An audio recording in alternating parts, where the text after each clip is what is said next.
Okay, this guided practice is about solving systems of equations by graphing. So on number 1, both equations are already in slope-intercept form. So you should be able to graph these. Remember that it's y equals mx plus b. So the number at the back of the equation is telling you where to begin graphing on the y-axis because b is the y-intercept. So that number at the back, so on the first equation it's a -4. I'm going to go to the y-axis and I'm going to put a point at -4.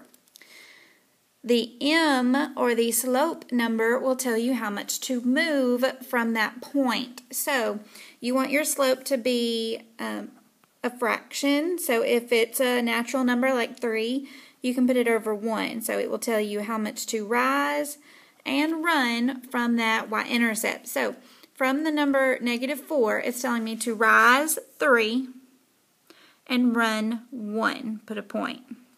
I'm going to do it again. Rise 3 and run 1. Put a point. Okay. Using a ruler, I would draw the line that goes through those points. Remember, it's not a segment, it's a line. So at the end of your lines, you're going to put arrows. Okay, so in the next equation, the number at the back, or the b, is a +2. So that tells you where to begin on the y-axis. So I'm starting with a point at 2.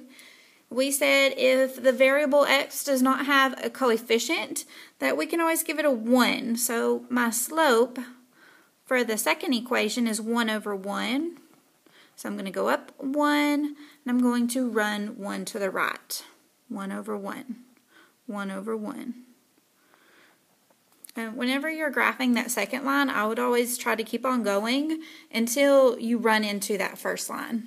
Sometimes you may have to go and do your slope backwards. So for this one, if I didn't run into the line going forward, I would have went back to my 2 and went down and left, down and left. Because you can always just reverse if you need to, but here we didn't need to. Okay, so that point where they meet is the solution to the systems of equations. So this point, remember it's an x and a y for an ordered pair. So to get there, remember the baby starts at the origin, it has to crawl on the floor first. So it had to crawl 1, 2, 3 to the right, so it's a +3, and then the baby can climb upstairs. 1, 2, 3, 4, 5. Once it's older, 3, 5.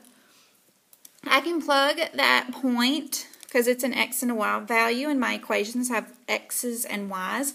I can plug it back in to make sure that it works. So that equation, y equals 3x minus 4. I'm going to plug in the y value of a 5.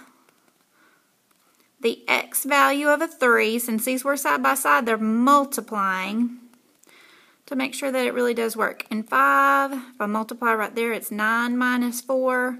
Yes, it checks out. You get 5 on both sides.